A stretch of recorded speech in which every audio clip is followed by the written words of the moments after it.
नमस्कार दोस्तों, आप सभी का हार्दिक स्वागत है Jiyo with Umashankar Gaur YouTube channel पर।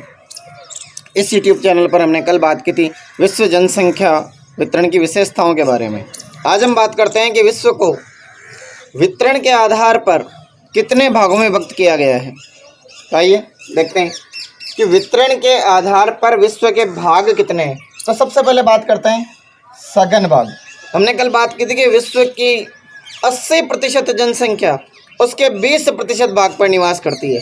तो देखिए, भूभाग छोटा है, भूभाग का केवल 20% है, लेकिन जनसंख्या का 80% है। इसका मतलब जनसंख्या और क्षेत्रफल में संबंध कैसा है? विपरीत है। विपरीत है, इसका मतलब जनसंख्या अधिक होने की वजह से कैसा होगा? सघन होगा। जनसंख्या का वितरण कैसा होगा? सघन होगा।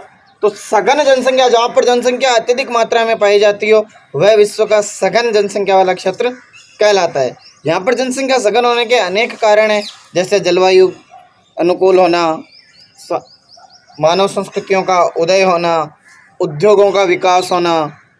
ऐसे अनेक कारण हैं जिनकी वजह से इस क्षेत्र में जनसंख्या सघन पाई जाती है। तो ये बात करते हैं कि ऐसे कौन कौन से क्षेत्र हैं जहाँ पर जनसंख्या सघन निवास करती है। तो चीन, जापान, दक्षिण कोरिया, ताइवान, हांगकांग, दक्षिण एशिया में भारत, पाकिस्तान, नेपाल, बांग्लादेश, श्रीलंका व संपूर्ण दक्षिण पूर्वी एशिया। कल के वीडियो में भी हमने बात की थी कि विश्व की 60% जनसंख्या अकेले एशिया में निवास करती है। तो यहाँ पर भी देखिए, अधिकांश देश कहाँ के हैं? एशिया के हैं। और ये देश भी ज़्यादातर एशिया के दक्षिण व दक्षिण पूर्वी भागों में स्थित है। तो यहाँ पर विश्व की अधिकांश जनसंख्या निवास करती है। फिर बात करते हैं यूरोप के। Britain, France, Italy, Germany, Belgium, Denmark, इसके अलावा जितना भी पश्चिमी यूरोप है, ब्रिटेन के आसपास का जो क्षेत्र है, वो सारा का सारा सघन बसा हुआ है। और इसके सघन बसे होने का कारण है वहाँ का औद्योगिक विकास। औद्योगिक विकास की वजह से विश्व के अनेक क्षेत्रों से लोगों ने वहाँ पर जाकर निवास करना आरंभ किया, इसलिए उस क्षेत्र में सघन जनसंख्या निवास करती है। इसके अलावा देखिए, उत्तर पूर्वी संयुक्त राज्य अमेरिका व दक्षिण पूर्वी कनाडा, यह क्षेत्र भी जनसंख्या के दृष्टिकोण से सघन पाया जाता है। इसमें मुख्य रूप से अमेरिका की राजधानी वाशिंगटन डीसी व इसका सबसे बड़ा नगर न्यूयॉर्क सम्मिलित है। और इनके विकास का कारण भी अत्यधिक जनसंख्या का होना है। यह क्षेत्र सघन पहले नहीं था, लेकिन 1779 में जब वहाँ पर औद्योगिक क्रांति आरंभ हुई, उसके बाद में वहाँ पर जनसंख्या अधिक निवास करने लगी। अमेरिका में जब औद्योगिक क्रांति का उदय हुआ, विकास हुआ, उसके बाद विश्व के विभिन्न भागों से यहाँ पर जनसंख्या आकर निवास करने लगी। यहाँ पर अधिकांश जनसंख्या जो है वो यूरोप से ही आई है। संयुक्त राज्य अमेरिका और दक्षिण पूर्वी कनाडा में जो जनसंख्या निवास कर रही है, उसका लगभग 90% भाग यूरोप से आया है। यूरोप से आकर लोग यहाँ पर बस गए। आगे जब हम प्रवास की बात करेंगे तो हम देखेंगे कि यहाँ पर 5 करोड़ से अधिक लोगों ने प्रवास किया था और परमानेंट रूप से यहीं रहने लग गए थे। तो ये है सघन क्षेत्र, और ये विश्व के सबसे ज़्यादा जनसंख्या वाले क्षेत्र भी हैं। अब दूसरे नंबर पर आता है सामान्य, अर्थात सघन तो नहीं है, लेकिन जनसंख्या बहुत अधिक कम भी नहीं है। यहाँ पर जनसंख्या जो है उसके रहने का कारण एक तो सामान्य दशाएं उपलब्ध होना, दूसरा कुछ क्षेत्र ऐसे हैं जहाँ पर मानव ने अपने लिए प्रकृति जो है उससे अनुकूलन प्रदान कर लिया, अनुकूलन बना लिया। जैसे एंडीज पर्वत का जो क्षेत्र है, वहाँ पर तांबे के क्षेत्र हैं। अब तांबा है तो खनन होगा, खनन होगा तो उद्योग भी विकसित होंगे, और जब उद्योग विकसित होंगे तो उसके लिए मजदूरों की आवश्यकता होगी, और मजदूरों की आवश्यकता होगी तो वहाँ पर लोग आकर रहने लगेंगे, क्योंकि कमाई होगी ना, और जहाँ कमाई होगी वहाँ लोग आएंगे। इसलिए तांबे के क्षेत्र होने की वजह से वहाँ पर जनसंख्या क्या होगी? सघन होगी। और इसके अलावा कनाडा के यूरेनियम शहर में यूरेनियम के खनन की वजह से जनसंख्या अधिक पाई जाती है। फिर बात करते हैं पश्चिमी ऑस्ट्रेलिया में स्वर्ण के कारण, सोने की खदानें हैं पश्चिमी ऑस्ट्रेलिया में, और वहाँ पर उनका खनन किया जाता है, इसलिए वहाँ पर भी जनसंख्या क्या है? अधिक आ गई। तो ये देखिए, 3 उदाहरण हमने यहाँ पर देखे। ये तीनों ही उदाहरण प्रकृति के अनुकूल न होते हुए भी यहाँ पर मानव अधिक निवास करता है। मानव ने स्वयं यहाँ पर प्रकृति से अपना अनुकूलन बनाया है, क्योंकि यहाँ पर उसे क्या हो रहा है? अर्थ प्राप्त हो रहा है, धन प्राप्त हो रहा है, इसलिए मानव यहाँ पर निवास करने लगा। तो यह है सामान्य जनसंख्या वाले क्षेत्र। फिर आता है विरल। कल हमने बात की थी कि विश्व के अधिकांश भाग में बहुत कम जनसंख्या निवास करती है, तो इसमें वही विश्व का 70% भाग आता है जहाँ पर विश्व की जनसंख्या का केवल 5% निवास करता है। इसका मतलब यहाँ पर जनसंख्या कम निवास करती है। और इसमें वे क्षेत्र आते हैं जहाँ पर मानव के अनुकूल दशाएं उपलब्ध नहीं होती है। फिर बात करते हैं अति न्यून। अति न्यून का मतलब बहुत ही कम, नहीं के बराबर, जहाँ पर जनसंख्या घनत्व जो है वो एक व्यक्ति प्रति वर्ग किलोमीटर से भी क्या हो, कम हो, उसे हम क्या कहते हैं, अति न्यून जनसंख्या वाला क्षेत्र। अब अति न्यून जनसंख्या वाले क्षेत्र में कौन कौन से भाग आएंगे, तो देखिए मरुस्थल, क्योंकि मरुस्थल में पीने का पानी नहीं मिलता, उद्योग विकसित नहीं किया जा सकते, परिवहन विकसित नहीं किया जा सकता, तो वहाँ पर लोग बहुत कम निवास करते हैं। विश्वतरेखीय आर्द्र वन। विश्वतरेखीय आर्द्र वन में नमी बहुत अधिक पाई जाती है। और सघन वन है, वहाँ तो कई वन तो इस प्रकार के हैं जहाँ पर सूर्य की किरण भी धरातल तक नहीं पहुँच पाती, इतनी सघनता है वनों की। तो ऐसे क्षेत्रों में जनसंख्या बहुत कम निवास करती है। इसके अलावा उच्च भूमि वाले क्षेत्र जो हैं, बर्फीले क्षेत्र जो हैं, वे सब भी जनसंख्या के अति न्यून वाले भाग में आते हैं। यहाँ पर जनसंख्या नहीं के बराबर निवास करती है। तो ये था वितरण के आधार पर विश्व के भाग। अब आगे बात करते हैं जनसंख्या वितरण को प्रभावित करने वाले कारक, क्योंकि जनसंख्या ऐसे ही तो कहीं पर सघन और कहीं पर विरल और कहीं पर न्यून नहीं हो सकती। कुछ तो कारक होते हैं जो जनसंख्या को अपनी ओर आकर्षित करते हैं या प्रतिकर्षित करते हैं। आकर्षित करने वाले स्थानों पर सघन होगी और प्रतिकर्षित करने वालों पर विरल होगी। तो ऐसे कौन से कारक हैं जो जनसंख्या को प्रभावित करते हैं, तो आइए यहाँ पर हम बात करते हैं। यहाँ मैंने 4 प्रकार के कारक लिखे हैं आपके सामने कि 4 प्रकार के ऐसे कारक हैं जो जनसंख्या को अपनी ओर आकर्षित करते हैं। सबसे पहले बात करें विश्वव्यापी कारक। ऐसे कारक जो संपूर्ण विश्व में प्रभावित करते हो, संपूर्ण विश्व पर प्रभाव डालते हो, एक साथ विश्व की जनसंख्या इनसे प्रभावित होती हो। तो सबसे पहले अवस्थिति। किसी क्षेत्र की ग्लोब पर अवस्थिति कैसी है, वह किन अक्षांशों पर स्थित है। तो कल हमने बात की थी कि मध्य अक्षांशों में जनसंख्या अधिक निवास करती है, क्योंकि मध्य अक्षांशों में जो जलवायु है वो मानव के अनुकूल पाई जाती है। तो अवस्थिति कैसी है, तो उन मध्य अक्षांश वाले क्षेत्रों में जनसंख्या सघन पाई जाएगी तथा निम्न व उच्च अक्षांशों में जनसंख्या हमेशा विरल पाई जाएगी। जलवायु। जलवायु कैसी हो, तो समतापीय जलवायु वाले जो क्षेत्र है वहाँ पर जनसंख्या सघन पाई जाती है। कल की विशेषता में हमने ये बात की थी कि विश्व के जो तटीय भाग हैं, महासागरों के जो किनारे हैं, वहाँ पर जनसंख्या सघन पाई जाती है। इसके पीछे सबसे बड़ा कारण यही है कि उन क्षेत्रों में जो जलवायु है वो समतापीय पाई जाती है। वहाँ न तो अधिक गर्मी पड़ती है और ना ही अधिक सर्दी पड़ती है, इसलिए वहाँ पर जनसंख्या कैसी पाई जाती है, सघन पाई जाती है। तीसरा है धरातल। धरातल का मतलब है कि धरातल का आकार कैसा है। तो कम ढाल वाले जो मैदानी क्षेत्र हैं वहाँ पर जनसंख्या सघन पाई जाती है। इसका कारण है कि कम ढाल वाले मैदानी क्षेत्र जो हैं वो नदियों के जलोढ़ मृदा से बने हुए हैं। समुद्र तल से ऊंचाई अधिक नहीं है। हमने कल भी बात की थी कि समुद्र तल से केवल 500 मीटर की ऊंचाई तक की जनसंख्या सघन पाई जाती है, उससे ऊपर जनसंख्या कम होती जाती है। तो कम ढाल वाले मैदानी क्षेत्र जो हैं वहाँ पर जनसंख्या सघन पाई जाती है। इसके कई कारण हैं। एक तो समतल भाग पर हम किसी भी प्रकार की अवसंरचना का निर्माण कर सकते हैं, परिवहन का निर्माण कर सकते हैं, उद्योगों का निर्माण कर सकते हैं, मानव अधिवासों का निर्माण कर सकते हैं। इसलिए जितने भी विश्व के मैदानी भाग हैं वो सघन बसे में, चाहे आप नील नदी का मैदान ले लीजिए, चाहे अमेजन नदी का मैदान ले लीजिए, चाहे आप गंगा यमुना के मैदान ले लीजिए, चाहे आप हांगो नदी का मैदान ले लीजिए, जितने भी नदियों के मैदान हैं वहाँ पर जनसंख्या सघन पाई जाती है। समुद्र तल से ऊंचाई। जैसे जैसे समुद्र तल से ऊंचे जाते हैं वैसे वैसे जनसंख्या विरल होती जाती है। इसके पीछे सबसे बड़ा कारण है कि समुद्र तल से ऊंचाई के साथ साथ प्राणवायु ऑक्सीजन में कमी आती जाती है, और जब ऑक्सीजन में कमी आ जाएगी तो सबसे ज़रूरी ऑक्सीजन है मानव के लिए, जो उपलब्ध नहीं होगी, तो वहाँ पर जनसंख्या अपने आप क्या हो जाएगी, विरल हो जाएगी। इसलिए समुद्र तल से ऊंचाई के साथ साथ जनसंख्या विरल होती जाती है।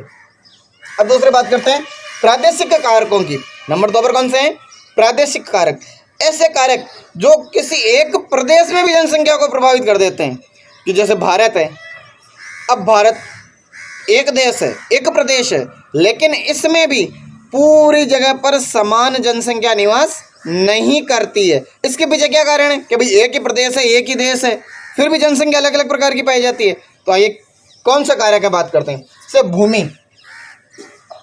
भूमि की बनावट, वो धरातल वाली बात है कि भूमि किस प्रकार की है, उच्च भूमि है, निम्न भूमि है, मैदानी भाग है या पर्वतीय भाग है या गहरे गड्ढे हैं, क्या है। तो भूमि कैसी होनी चाहिए? समतल। इसलिए भारत का सबसे सघन बसा हुआ भाग जो है वो गंगा, यमुना व सिंधु के जो मैदान हैं वो भारत के सबसे सघन बसे हुए क्षेत्र हैं। जल, प्राणवायु ऑक्सीजन के बाद मानव की सबसे प्रमुख आवश्यकता जल होती है। आपने कई दीवारों पर कोटेशंस भी पढ़े होंगे, जल है तो कल है, जल ही जीवन है, जल बचाइए। तो क्यों है ऐसा?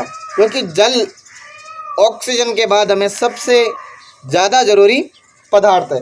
तो ऐसे क्षेत्र जहाँ पर स्वच्छ जल सरलता से उपलब्ध हो जाता हो वहाँ पर जनसंख्या सघन पाई जाती है। इसके उदाहरण हम इतिहास में भी देखते हैं कि जितनी भी सभ्यता एवं संस्कृतियाँ विकसित हुई है वे सारी की सारी जलीय स्रोतों के नज़दीक ही विकसित हुई है।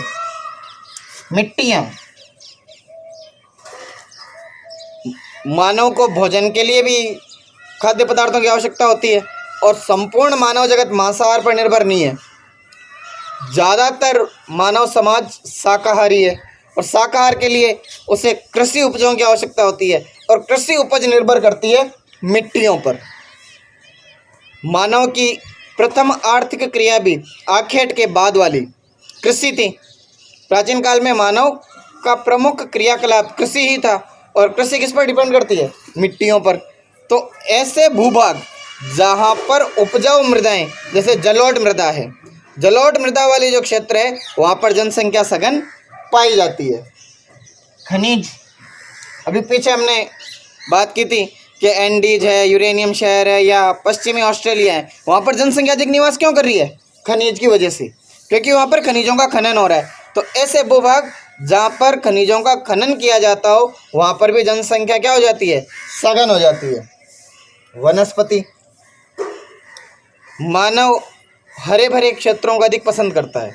तो जहाँ पर वनस्पति अधिक होगी, और वनस्पति कैसी? जो मानव के लिए उपयोगी हो, क्योंकि मानव की कृषि के साथ साथ जो एक आर्थिक क्रिया थी वो भोजन संग्रहण थी। और भोजन संग्रहण कहाँ से करता था?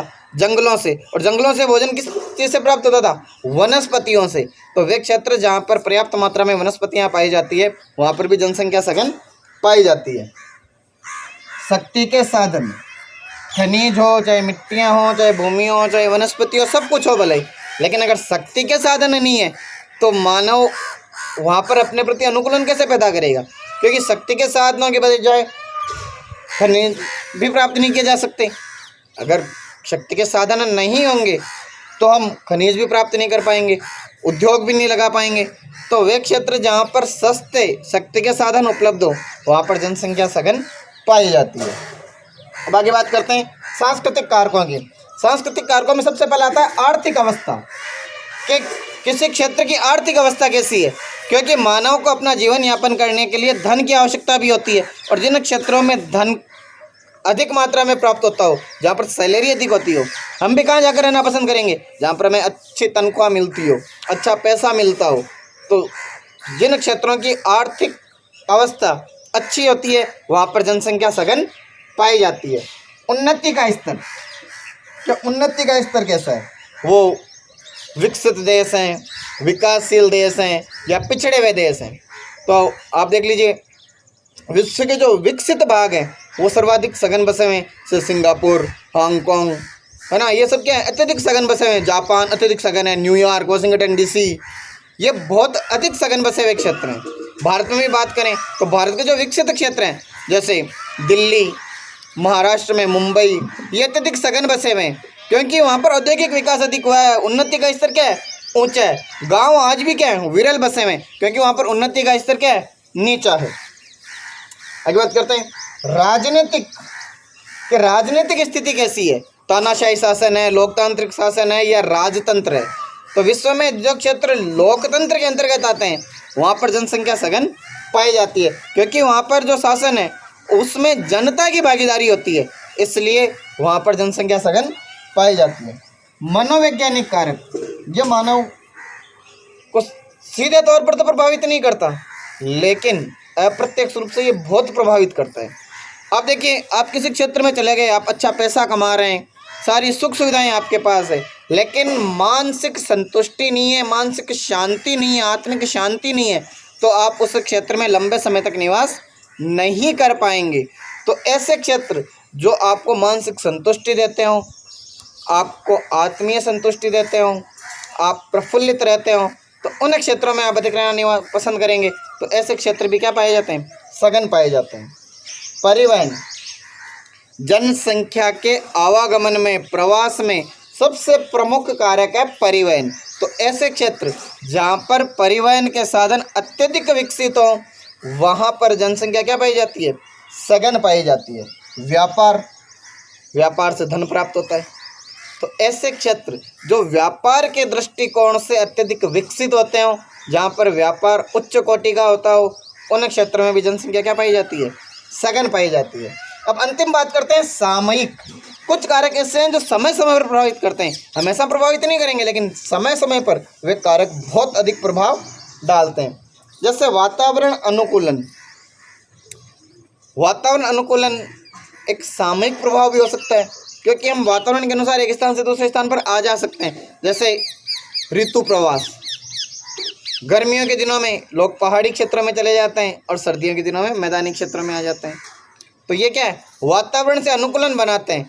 तो सर्दियों में मैदानी क्षेत्रों में जनसंख्या बहुत अधिक बढ़ जाती है और पहाड़ खाली से हो जाते हैं, और गर्मियों में लोग पहाड़ों की ओर अधिक जाने लग जाते हैं। जो हिल स्टेशंस हैं वहाँ पर गर्मियों की छुट्टियों में जनसंख्या बहुत अधिक पहुँच जाती है, तो वह वातावरण अनुकूलन। पारस्परिक निर्भरता, ये निर्भरता भी समय के साथ परिवर्तन होती रहती है। हम कभी चीन पर निर्भर हो जाते हैं, तो कभी चीन हम पर निर्भर हो जाता है, कभी संयुक्त राज्य अमेरिका हम पर निर्भर हो जाता है, कभी हम उस पर निर्भर हो जाते हैं।